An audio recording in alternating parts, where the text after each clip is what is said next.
Hello everyone. In continuation of your first lecture, this is going to be your second lecture. In your second lecture, we shall discuss further about the definitions. Please understand the definition part is going to be very important. More specifically in preliminary examinations, they ask you questions about the significance, the meaning, the interpretation, the explanation, even the illustration of a definition.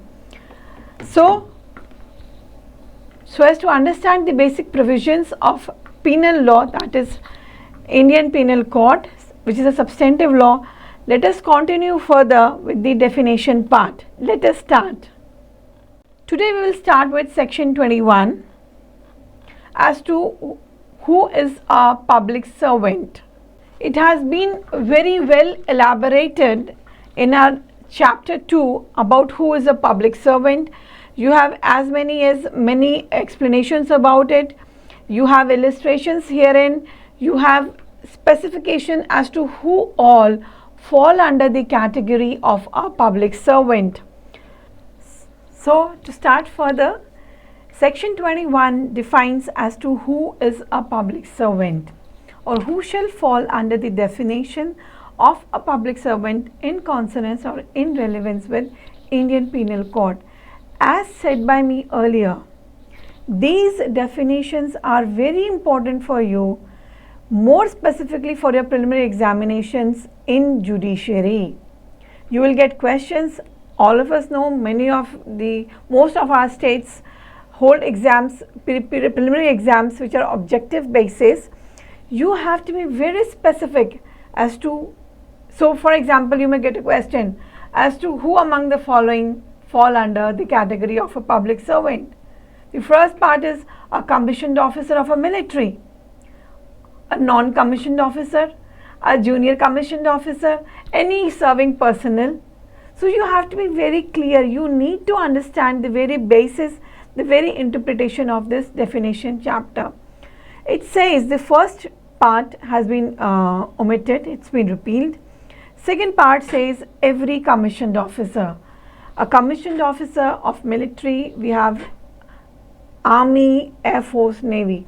Any of the commissioned officer herein, every commissioned officer herein falls under the category of a public servant. Then every judge. When I say every judge, that means anyone who is empowered by law to adjudicate and decide a matter. You are a judge because the law has given you the power. One who adjudicates. Secondly, discharge duties. Why am discharge duties? While in your capacity as a judicial officer, you write, your matter comes to you, you write orders, you hear arguments, you hear the evidence part, you adjudicate. The term adjudicate herein is more properly inferred for civil matters, but that certainly does not mean, that certainly shall not be misinterpreted that only the one who adjudicates. Here we need to read the term adjudicate in a broader sense. A judicial officer who adjudicates, or to make it more clearer, who commences, who holds the trial of a matter which is criminal in nature, is a judicial officer. When I say discharged or discharge duties, what does that mean? Discharge duty herein may mean anything. Issue summons, issue warrants, grant of bail,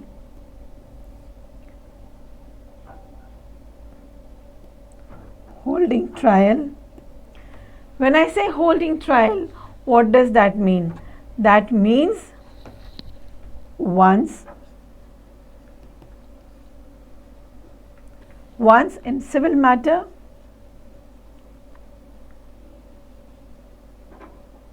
issues are framed, and in a criminal matter, charge or charges in a civil court.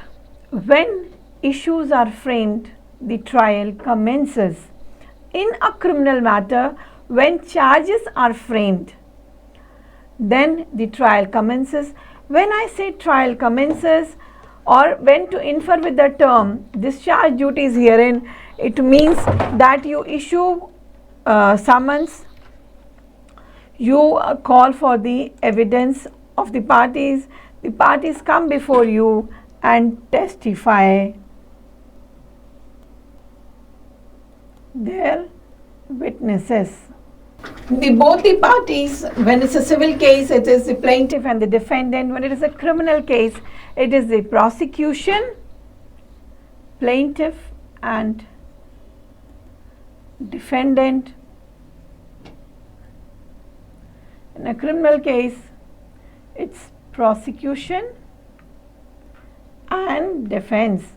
So herein, when we say that while discharging duties, it is discharging the duties of a judge, and that very judge falls under the definition part of section 21 of public servant. Please understand, it herein means every judge. So do I confuse myself, or do we get confused that only one who commences trial? No. Herein it means one who is holding ordinary jurisdiction. What is an ordinary jurisdiction? You must have learned in your CPC, one who goes for appellate jurisdiction,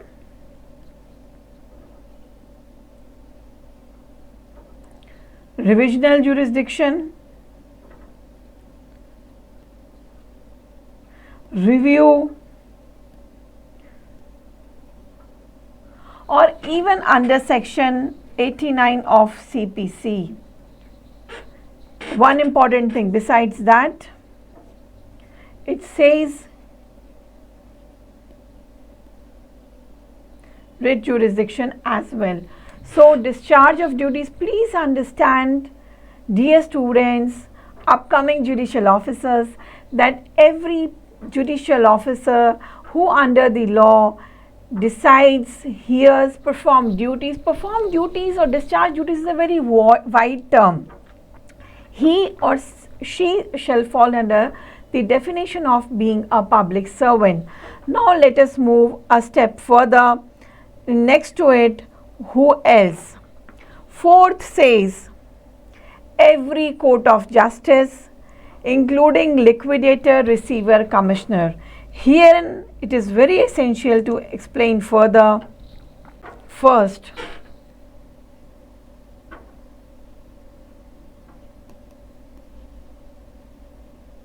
receiver, and then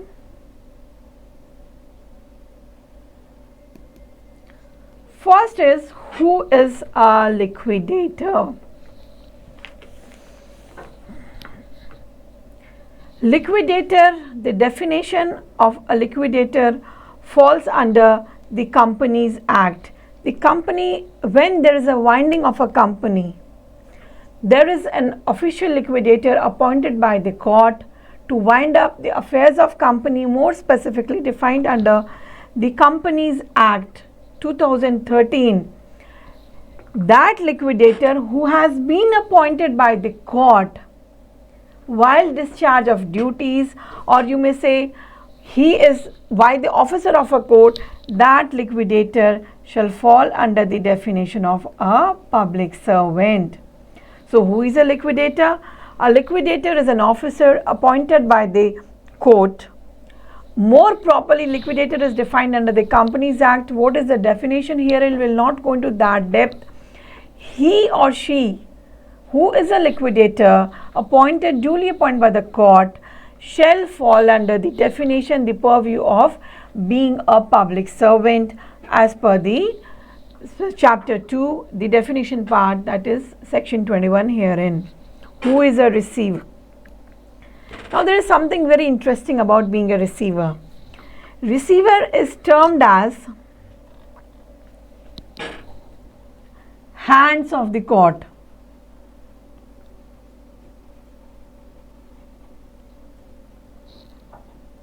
And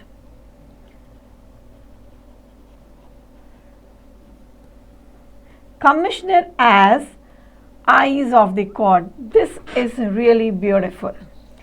See, my dear students, a judge, the court itself cannot really go to every place. So they have certain persons. Sometimes they authorize somebody who may be a liquid, who may be, sorry, I stand corrected, who may be a receiver. Who is a receiver? What is the appointment?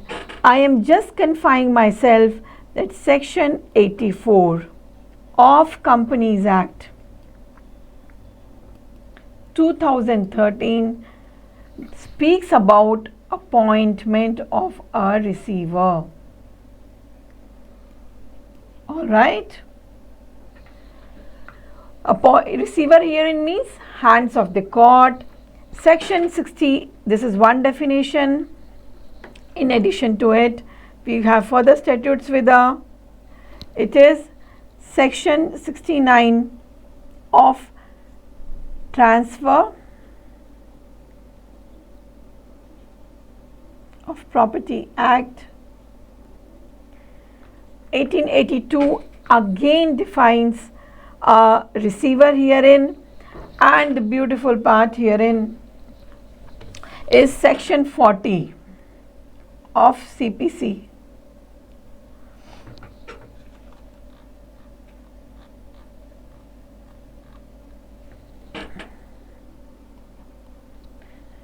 (1908) defines a receiver. So what we have one term, that is receiver. We have one term which is interpreted as hands of the court.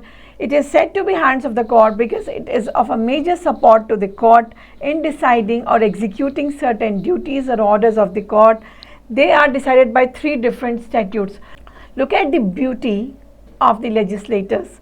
For one specific term, that is a receiver, you have different interpretation. You have the inference in various statutes. First, in Companies Act 2013, section 84, it specifies, it defines as when a receiver shall be appointed, who shall be eligible or qualified to be so.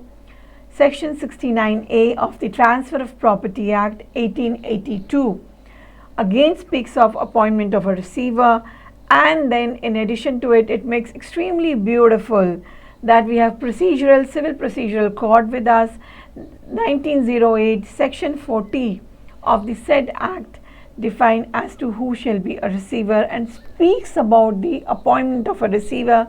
So concluding the same, what we understand, that receiver is a public servant under section 21 of IPC. He does fall under the definition or purview of being a public servant.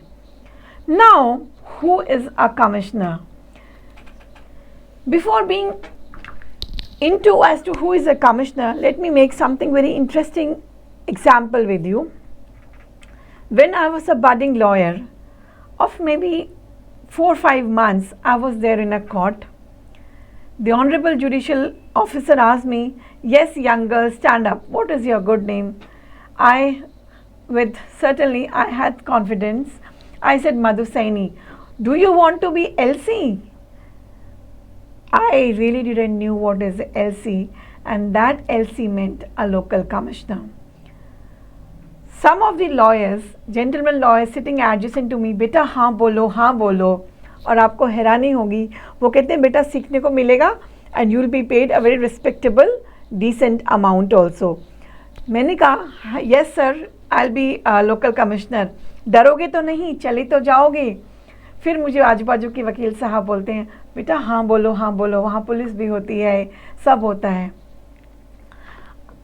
Commissioner is defined as eyes of the court. You have to go to a premises, you may go to some set of premises, you may go to a location, such other or further places where the court appoints you as a commissioner. Your name, your enrollment number, your office address, your email, your mobile is a part of the order sheet. It is specifically mentioned Madhu Saini, enroll number so and so, mobile number so and so, chamber herein so and so has been appointed. Her fees 5,000, now it goes in lakhs. Those days it was just, I would say, I mean, though very handsome for me, 7,000 shall be borne by the parties equally, and the other expenses shall also be borne by the parties.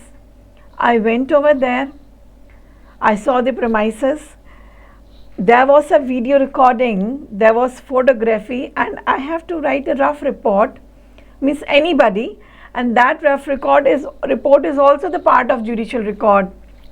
So you as eyes of the court are appointed as a commissioner under the law. The section 75 of Civil Procedure Code defines or speaks of a commissioner. So what we have concluded in this very part of definition, that is part 4 of section 21, a liquidator, a receiver, a commissioner, they fall under the definition of being a public servant. I am going a step further, and I am sure, my dear students, that with this example you will never ever forget about the definition of an officer or somebody who is appointed by the officer of court under the category or under the jurisdiction of being a public servant. I am reading out for your assistance for a moment. Every officer of a court of justice, including liquidator, commissioner or a receiver, whose duty it is as such officer to investigate or report on any matter of law or fact. Law or fact. So I went over there to find out the factual position. I went over there whether it is a place which is residential, somebody could stay who is in the possession. So I went over there to define the factual position. Make, authenticate or keep any document, or to take charge or dispose of any property, to execute any judicial office process. When you say execute any judicial process, therein even a bailiff is a public servant. He is a person with a strong built up to execute the order of the honorable court, to administer on oath, interpret, preserve order in the court, and every person specially authorized by a court of justice. It is such a vast interpretation. I am sharing one example with you. There was a case of a rape FIR by the domestic help of a businessman against the businessman, somehow not going into the merits of the case because they are not very relevant herein. The girl later, while leading her examination in chief, said that I was never raped. The entire FIR is false and fabricated, and it is at the instance of one X, the girl who is the chief organ of a prominent NGO. She said, I regret registering and such FIR. I was lewd to the tune of 7 lakhs और उस पैसे के लालच में आ करके मैंने जो है ये FIR दर्ज करवा दी. मेरे साथ कभी कुछ नहीं हुआ, ये तो मुझे पढ़ाते तक थे. नाउ ऑनरेबल सेशन कोर्ट, उन्होंने कहा कि इस लड़की के खिलाफ इन्वेस्टिगेशन की जाए, and she appointed her reader. Please understand, reader is always a government already a government officer. She said, you will be the complainant. कि क्यों इसके खिलाफ क्यों ना कार्रवाई की जाए कि इसने समाज के एक इंसान को जो बेगुनाह था और उसकी बेगुनाही इसकी खुद की गवाही से साबित होती है, क्यों ना इसके खिलाफ कार्रवाई की जाए और इसके खिलाफ मुकदमा दर्ज किया जाए। तो कोर्ट ने अपने रीडर साहब को अपॉइंट किया, किसके लिए? ताकि वो कंप्लेनेंट बन सकें और इसके खिलाफ सेक्शन 340 और स्पेसिफिक अदर प्रोविजंस का मुकदमा दर्ज हुआ।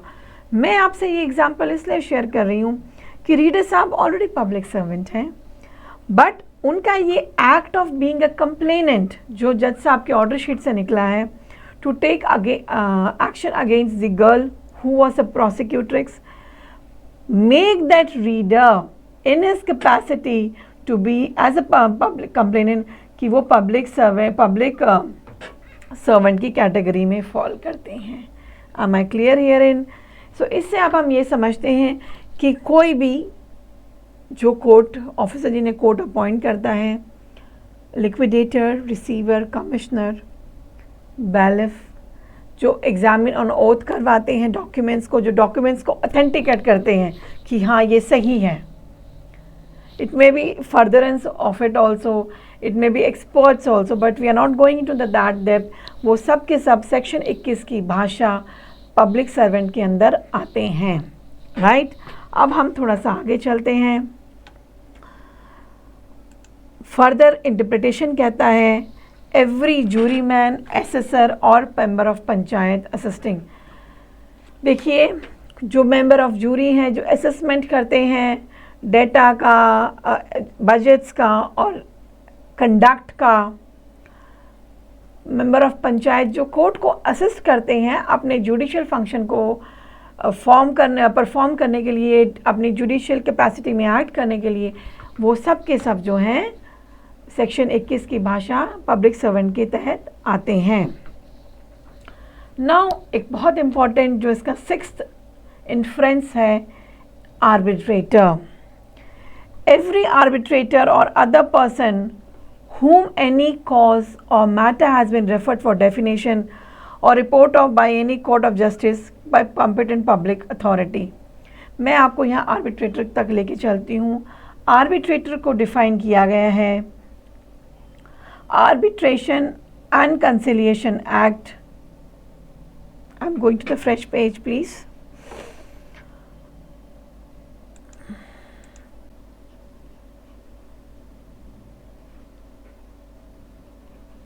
Arbitrator. He is defined in Arbitration and Conciliation Act 2017. So, arbitrator कौन होंगे, कौन क्वालिफाइड होंगे? 2017 के आर्बिट्रेशन और कंसिलेशन एक्ट में स्पेसिफाई है। इसमें मैं आपको दो चीज़ें क्लैरिफाई कर सकती हूँ।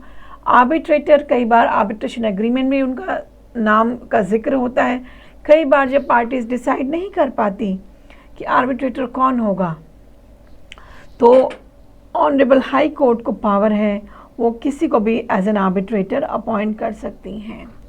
और आर्बिट्रेटर का फैसला है वो पार्टीज पर मान्य होगा जब तक कि वो फैसला चैलेंज नहीं हो जाता है section 34 of arbitration and conciliation act में, section 37 of arbitration and conciliation act में।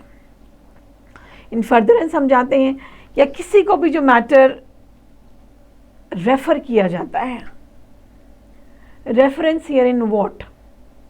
It can be referred to a mediation, it can be referred for counselling here in, they all, वो सब के सब कॉम्पिटेंट पब्लिक अथॉरिटी हैं, वो section 21 की परिभाषा में लाई करते हैं। नाउ 7th इसका जो इंटरप्रिटेशन है, every person who holds any office by virtue of which he is empowered or place or keep any person in confinement, कोई भी जिसे कानून के तहत यह अधिकार दिया जाता है कि वो किसी को कन्फाइनमेंट में रख सकते हैं। फॉर एग्ज़ाम्पल, हालांकि ये शब्द कन्फाइनमेंट प्रॉपर नहीं होगा, जो हमारे माइनर्स होते हैं, जो हमारी विक्टिम्स होती हैं सेक्सुअल ऑफेंसेस की, उनको निर्मल छाया में रखा जाता है। कुछ ऑफिसर्स को कहा जाता है इनको रिहैब करो, इन दिल्ली अगर हम बात करते हैं तो हमारे पास चिल्ड्रन होम है 30,000 कोड के बाद, that is not properly confinement, वो रिहैबिलिटेशन है। बट अगर आपको किसी को कन्फाइन करने का अधिकार दिया जाता है तो आप पब्लिक सर्वेंट की भाषा में फॉल करते हैं।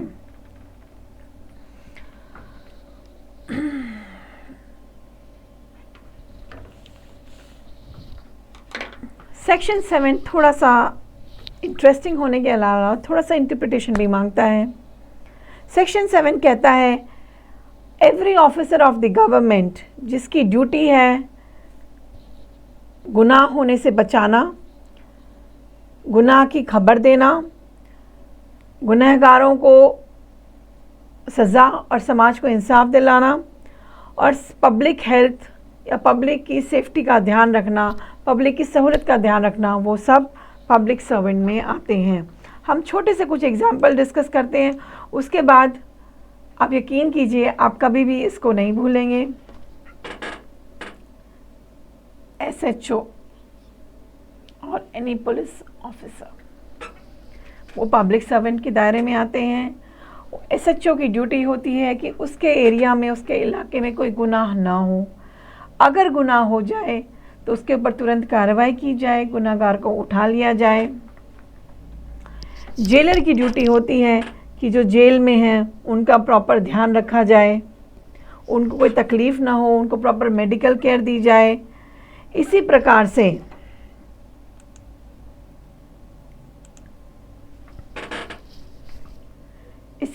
से हमारे जो म्यूनिसिपल काउंसिल वाले हैं, जो हमारे मैनेजमेंट हेल्थ मैनेजमेंट वाले हैं, जो पब्लिक हेल्थ का ध्यान रखते हैं, डिज़ास्टर मैनेजमेंट वाले हैं, वो सब के सब 8 इंटरप्रिटेशन में फॉल करते हैं। वो सब के सब जो हैं हमारे पब्लिक सर्वेंट की कैटेगरी में फॉल करते हैं। सेक्शन 9 में आपको थोड़ा सा सेक्शन 21 का 9th इंटरप्रिटेशन मैं आपको थोड़ा सा आसान कर देती हूँ। एक चीज़ जो मैं भूल गई थी 8th में, to give information of offences. ये गिव इंफॉर्मेशन ऑफ ऑफेंसेस में जो हमारे मुखबिर होते हैं या जिन्हें मामूमन खबरी कहते हैं, वो इस भाषा में फॉल नहीं करेंगे। वो हालांकि वो खबर देते हैं पुलिस को, कुछ टिप्स देते हैं, पर वो पब्लिक सर्वेंट की भाषा में फॉल नहीं करेंगे।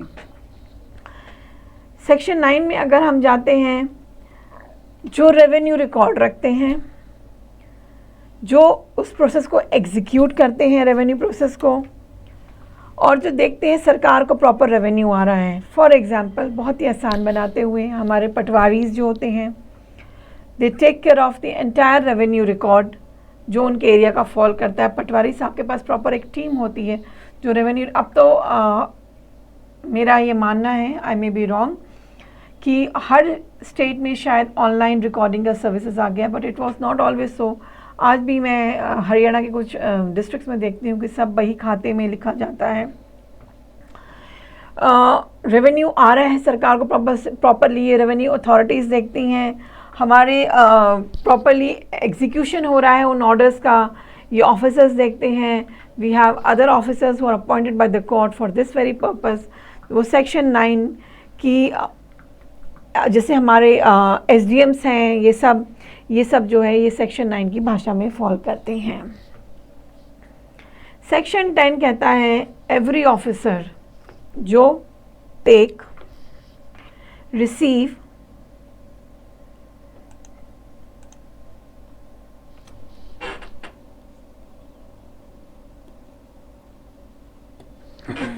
keep, expand प्रॉपर्टी,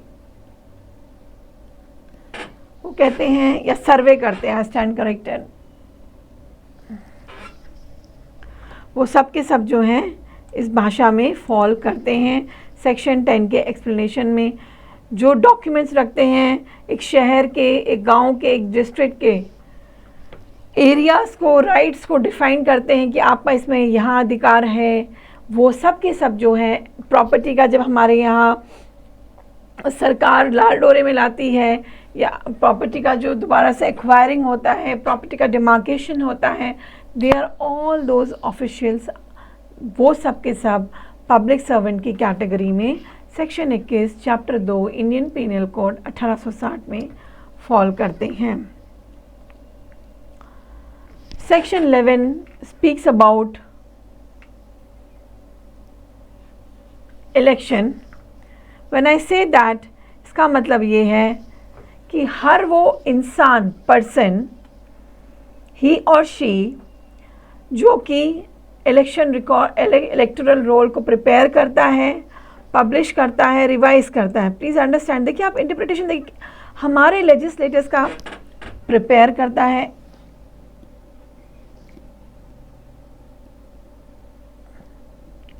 पब्लिश करता है, रिवाइज क्योंकि हर साल जब इलेक्शंस आते हैं हर साल, तो एलिजिबिलिटी क्राइटेरिया बढ़ जाता है, वोटर्स क्राइटेरिया बढ़ जाता है, बिकॉज बहुत सारे हमारे जो नागरिक हैं वो एलिजिबल हो जाते हैं वोट देने के लिए। जो मेंटेन करता है और इलेक्शन कंडक्ट करता है, they all fall under the definition of public servant. देखिए, इलेक्शन कंडक्ट करता है election commission, EC, record maintain करना, रिवाइज करना, data publish, revise, that is not always election. Election commission और ऑफिशियल्स को अपॉइंट करता है। अगर हम देखते हैं हमारे देश में हमारी teachers early in the morning 3-4 बजे they go with the electoral rolls, they go with the EVMs, they all herein in their capacity section 21 के एक्सप्लेनेशन 11 में आती हैं, and they are a public servant herein. Now going further, इसका जो inference 12 है वो क्या है? वो कहता है हर वो इंसान, एवरी पर्सन जो किसी सर्विस में है या सरकार की पे में है या सरकार किसी रेम्युनरेशन ले रहा है किसी भी पब्लिक ड्यूटी को परफॉर्म करने के लिए, he is a public servant. मतलब सरकार से अगर आप कोई गवर्नमेंट एक्सचेकर की सैलरी पे हैं, आपको स्पेसिफिक ड्यूटी परफॉर्म करने के लिए फीस ले रहे हैं, यू फॉल अंडर, और रेन्यूमरेशन ले रहे हैं, एक मुआवजा या कुछ आपको आमदनी हो रही है वहाँ से, तो आप जो हैं सेक्शन 21-12 की इन्फ्रेंस 12 की भाषा में फॉल करते हैं। आप किसी लोकल, स्टेट, प्रोविंशियल या कंपनीज एक्ट में 617 में हैं, तो आप जो हैं पब्लिक सर्वेंट के अंदर फॉल करते हैं। अब हम थोड़ा सा इसके इलिस्ट्रेशन में आते हैं। A municipal commissioner is a public servant, बिल्कुल सही बात है। जो म्यूनिसिपैलिटी का हमारा कमिश्नर साहब होते हैं वो पब्लिक सर्वेंट होते हैं। हम एक्सप्लेनेशन पार्ट पे जाते हैं।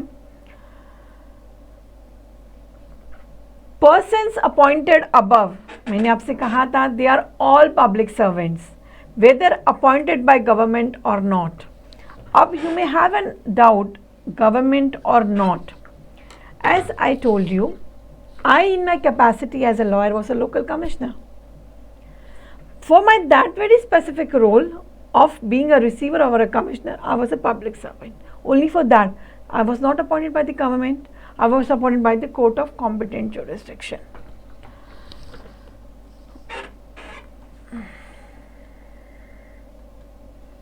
देखिए explanation 2 देखिए आप कितना खूबसूरत है।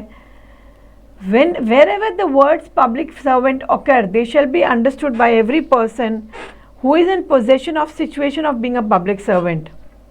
हालांकि उनके वो राइट होल्ड करने में, वो अधिकार को कैरी ऑन करने में कुछ दिक्कतें हो सकती हैं, कुछ डिफेक्ट हो सकते हैं, पर वो डिफेक्ट्स जो है उनको पब्लिक सर्वेंट की भाषा के दायरे के भीतर आने से नहीं रोक सकता।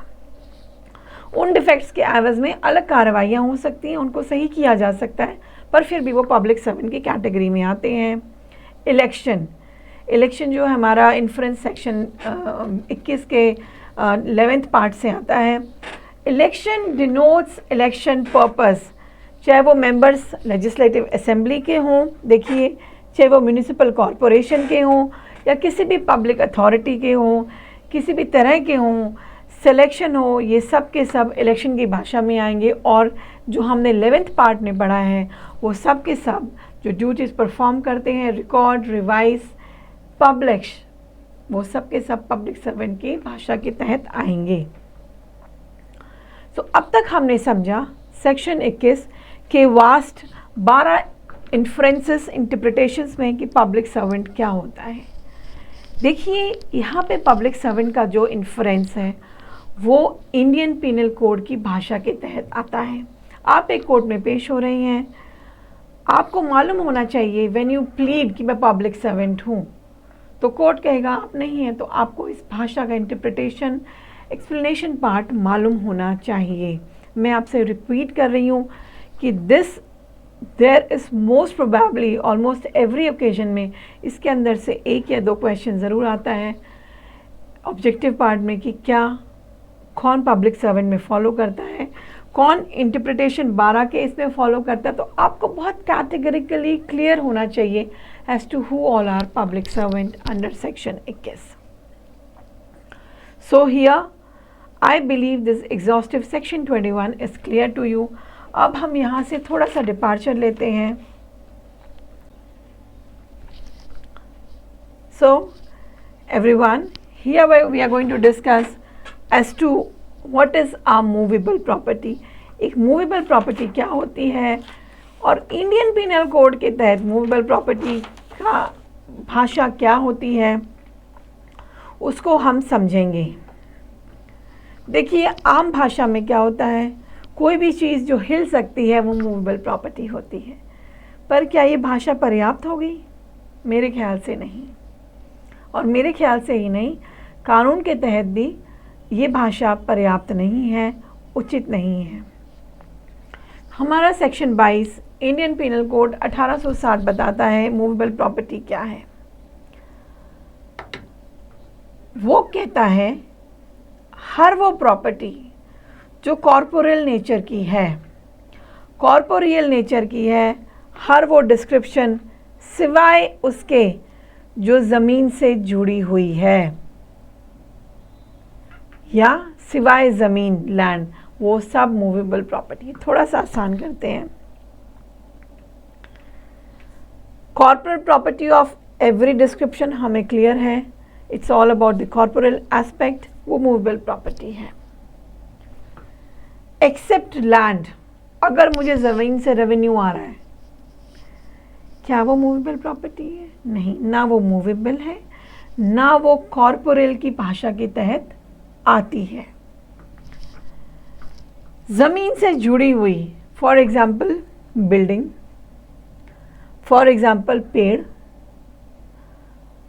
हर वो चीज़ जिसे ज़मीन से जो परमानेंट जुड़ी हुई है उसे अलग नहीं किया जा सकता, वो सब की सब मूवेबल प्रॉपर्टीज़ हैं।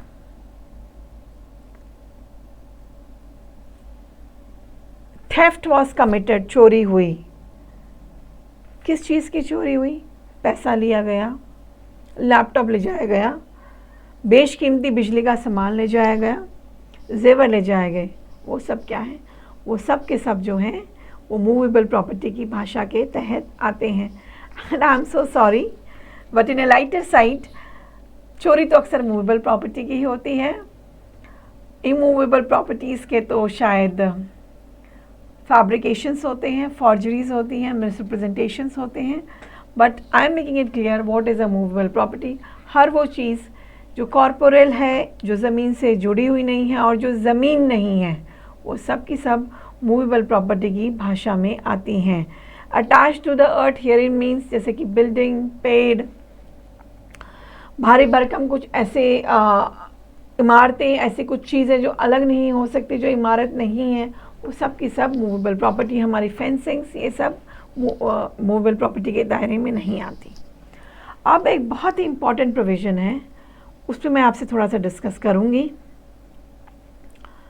Wrongful gain, wrongful loss. आम भाषा में हम समझ सकते हैं रॉन्गफुल गेन होता है गलत तरीके से फ़ायदा होना, रॉन्गफुल लॉस होता है गलत तरीके से नुकसान होना। पर ये काफ़ी है? नहीं, ये काफ़ी नहीं है। तो ये क्या है? ये अब हम समझते हैं। With illustrations, examples. मेरी कोशिश रहेगी कि मैं आपको कुछ प्रैक्टिकल एग्जाम्पल्स भी दूं, क्योंकि एक बहुत ही थिन लाइन है रॉन्गफुल गेन और रॉन्गफुल लॉस के बीच, वो आपको मैं क्लैरिफाई कर देती हूँ। देखिए, हमारा जो सेक्शन 23 है वो क्या, पहले मैं आपको पढ़कर सुनाऊंगी, फिर हम इसका इंटरप्रिटेशन करेंगे और फिर कुछ एग्जाम्पल्स और जजमेंट्स के तहत हम इसको समझने की कोशिश करेंगे।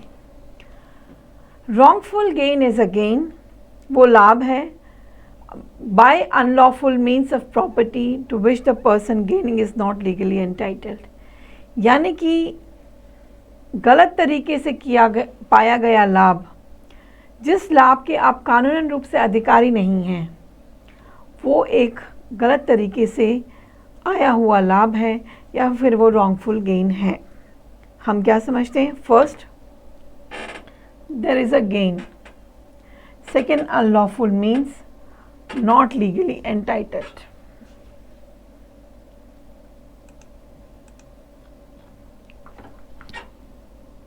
Wrongful gain.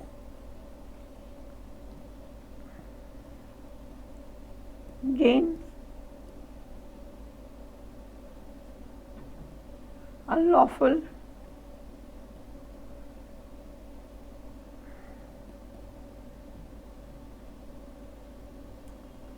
ये तो हो गया हमारा रॉन्गफुल गेन। अब थोड़ा सा यहाँ से चलते हैं रॉन्गफुल लॉस में।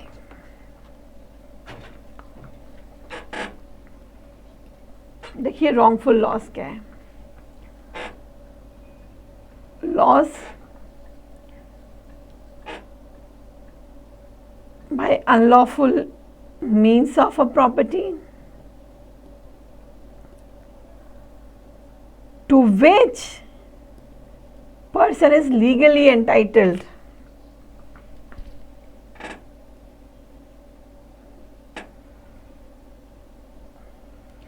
देखिए, आप डिफरेंस देखिए, यहाँ पे जब आपको लाभ हुआ तो आप लीगली एंटाइटल्ड नहीं थे, पर जब आपको नुकसान हुआ तो आपको जो नुकसान हुआ है, इसका मतलब ये नहीं आप उसके लिए लीगली एंटाइटल्ड, इसका मतलब ये है वो जो आपसे अधिकार लिया गया है, जिसकी वजह से आपको नुकसान हुआ है, उस अधिकार के लिए आप लीगली एंटाइटल्ड थे, राइट?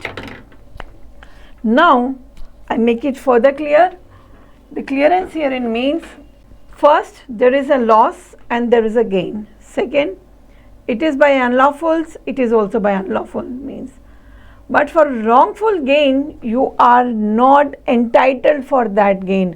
वो जो आपको लाभ प्राप्त हुआ है, उस लाभ के आप कानूनी रूप से अधिकारी नहीं हैं, लेकिन वो जो नुकसान आपको प्राप्त हुआ है, जो नुकसान आपको भुगतना पड़ा है, उस नुकसान को आप नहीं भुगतते अगर आपको जो एंटाइटलमेंट है, जो सही अधिकार है, जिस प्रॉपर्टी के आप अधिकारी थे, वो आपको मिल जाता.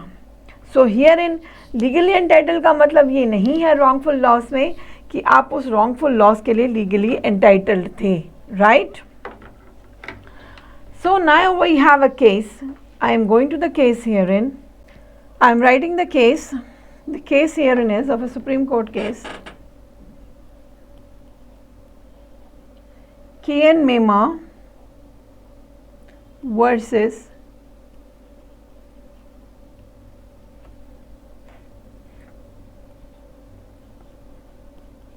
State of Rajasthan, AIR 1957, SC 1969.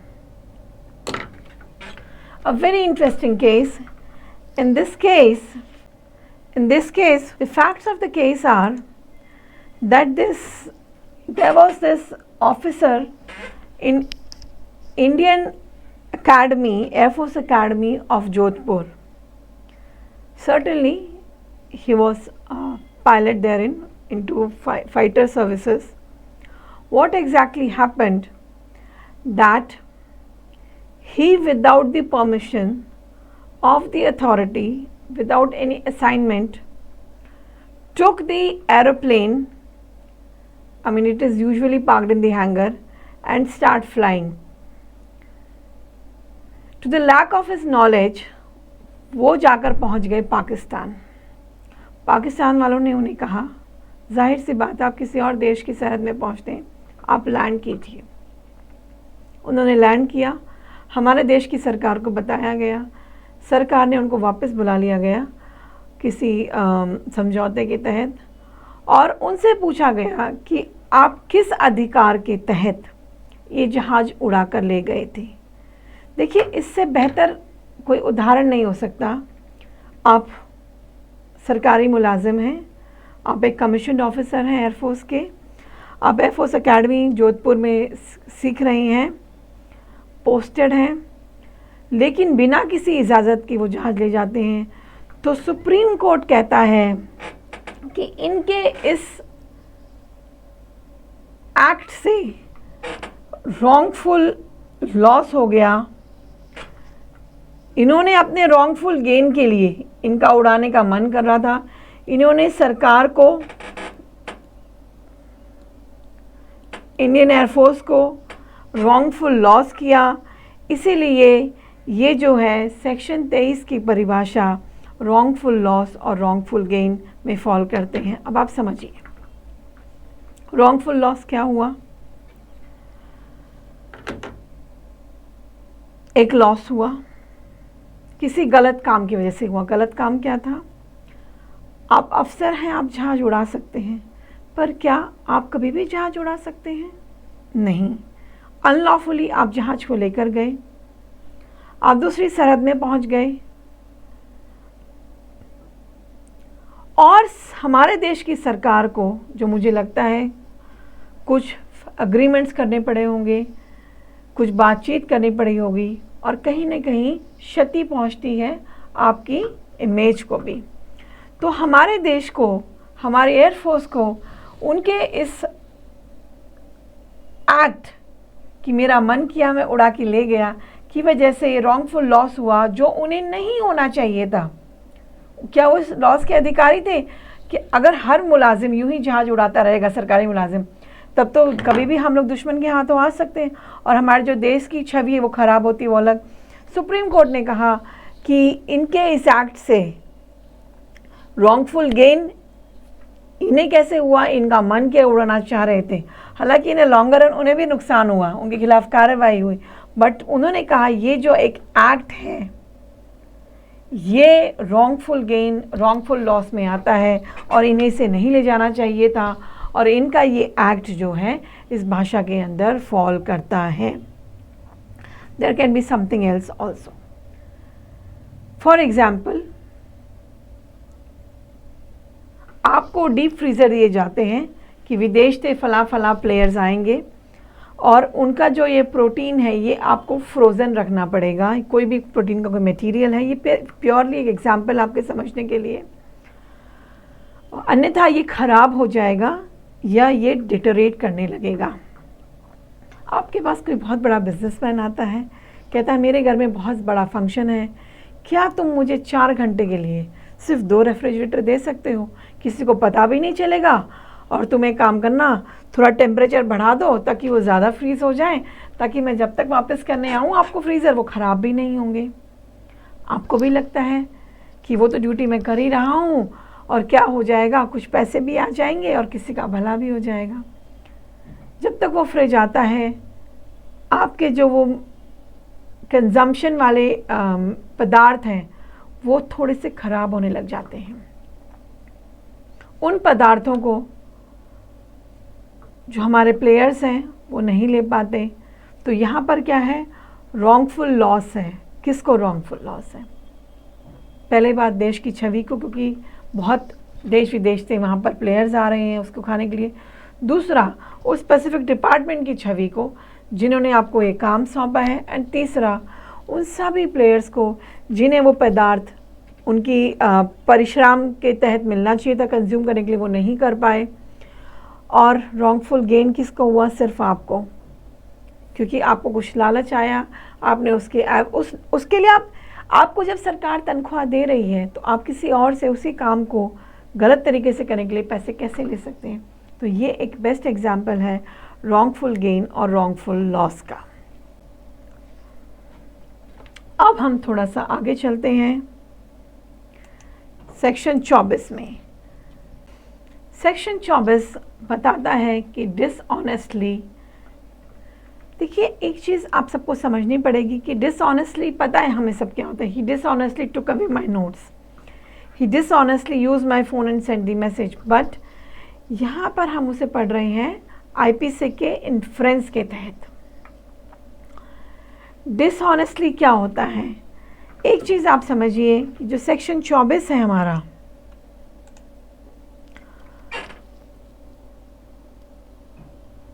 It इमानेट्स from section 23. 23 क्या बात करता है? रॉन्गफुल गेन की, रॉन्गफुल लॉस की. ये बात करता है डिसऑनेस्टली. इसमें डिसऑनेस्टली को बताया गया है कि कोई भी इंसान जो डिसऑनेस्टली एक्ट करता है और उस एक्ट से किसी को भी रॉन्गफुल गेन या फिर रॉन्गफुल लॉस होता है. अभी हमने एक एग्जाम्पल सुना था ऑफ KN मीमा versus state of Rajasthan. He acted dishonestly. When I say dishonestly, as per in the colour of his duty, उसको कोई अधिकार नहीं था जहाज ले जाने का, जबकि वो लड़ाकू विमान चलाने के पायलट थे, उस एकेडमी में पोस्टेड थे. लेकिन उनके मन में डिसऑनेस्टी आई, वो जहाज ले गए. उनके ले जाने से हम पहले ही समझ सकें किसी को नुकसान हुआ, किसी को फ़ायदा हुआ. हमने अभी ये प्लेयर्स वाला एग्जाम्पल भी डिस्कस किया कि आपके डिसऑनेस्टी आपके अंदर आई कि मेरे को सरकार तो तनख्वाह दे ही रही है, मैं थोड़ा सा और कमा लूँ, तो उससे क्या है, सरकार की, देश की, उस स्पेशल डिपार्टमेंट की छवि में फ़र्क आया, हमारे प्लेयर्स को नुकसान हुआ और आपको छोटा सा फ़ायदा हुआ.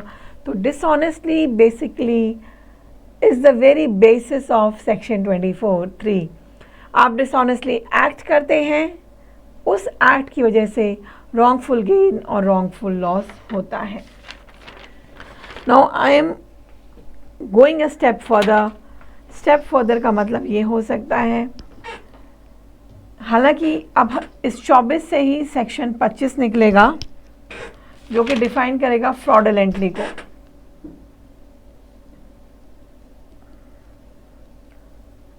Dishonestly, fraudulently. पर क्या डिसऑनेस्टली और फ्रॉडुलेंटली दोनों एक हैं? या फिर मैं ये कहूँ कि डिसऑनेस्टली एक नैरो टर्म है, फ्रॉडुलेंटली एक ब्रॉडर टर्म है. इसका हमें ज्ञान होना चाहिए. आपको एक क्वेश्चन आ सकता है, does dishonestly and fraudulently mean one and the same? The answer is no. You can also have the case herein. I'm writing the case before all of you. The case herein is Union of India versus Rabinder Singh.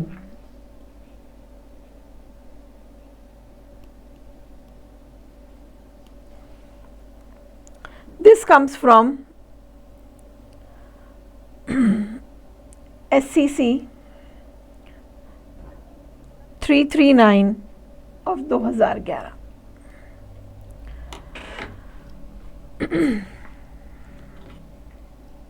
In this case, in 2011, apex court ने कहा कि fraudulently बहुत बड़ा term है, वो बहुत broader है dishonestly से. डिसऑनेस्टली में तो आपके मन में एक बार थोड़ी सी बेईमानी आती है, बट फ्रॉडुलेंटली एक पूरी प्रोसेस है. प्रोसेस गलती करने की, जानते हुए वो गलत है, गलती करने की ये बहुत बड़ा गुनाह है. एक प्रोसेस है मिसरिप्रेजेंट करने की, फैब्रिकेट करने की, फ्रॉड करने की. तो इसीलिए इस केस में सुप्रीम कोर्ट ने कहा कि आप सेक्शन 24 और 25 जो कि डिसऑनेस्टली और फ्रॉडुलेंटली को डिफाइन करते हैं, उसको आप एक ही दायरे में नहीं रख सकते, क्योंकि फ्रॉडुलेंटली जो है वो बहुत ही वास्ट, बहुत ही ब्रॉडर टर्म है, एटलीस्ट मच ब्रॉडर देन अपना जो हमने सेक्शन 23 में पढ़ा है डिसऑनेस्टली, डिसऑनेस्टली जो है उसमें आपकी इंटेंट फ्रॉड करने की होती है, सिर्फ एक छोटा सा लाभ या हानि की नहीं होती। डिसऑनेस्टली में आपकी इंटरेस्ट होती है कि किसी को पता नहीं चलेगा, मैं ये कर लेता हूँ, मुझे छोटा सा मुनाफा हो जाए। यहाँ पे आपको पता होता है फ्रॉडलेंटली में और उसी जानकारी, उसी इंटेंशन के तहत आप किसी के साथ फ्रॉड करते हैं, या अगर हम कहें in English interpretation, with an intent to defraud somebody. It's a process to defraud somebody. You act to defraud a person, public at large, a huge organization. इन सब को आप इंटेंशनली जानते हुए, संज्ञान होते हुए कि ये बहुत बड़ा गुनाह है, आप एक प्रोसेस के तहत उनको डिफ्रॉड करते हैं। इसीलिए आपका और कोई इरादा नहीं होता, सिर्फ लाभ हानि का नहीं होता, आपको पता है मुझे ये फ्रॉड करना है। ये एक फॉर्जरी हो सकती है, फैब्रिकेशन हो सकता है डॉक्यूमेंट्स का, लेकिन आप यह सब अच्छी तरह से जानते हुए आप सिर्फ छोटे रॉन्गफुल गेन, रॉन्गफुल लॉस के लिए नहीं करते। आपके पास इंटेंशन होती है, आप उस इंटेंशन की तरह कार्रवाई करते हैं, उसको एग्जीक्यूट करते हैं, and then you defrauded.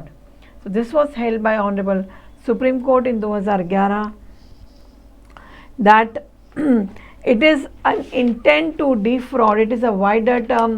Supreme Court said in Union of India versus Ravinder Singh that intent to defraud lies only in fraudulently and not in dishonestly. So herein what it makes very clear as to what is dishonestly, what is fraudulently, one thing, इन दोनों के बीच में अंतर क्या है, और हाँ ये दोनों सेम बिल्कुल नहीं हैं। आई होप आपको ये समझ आ गया होगा। कोई भी क्वेरीज हैं उसके लिए हम मिलेंगे, उन्हें रिजॉल्व करेंगे। Thank you.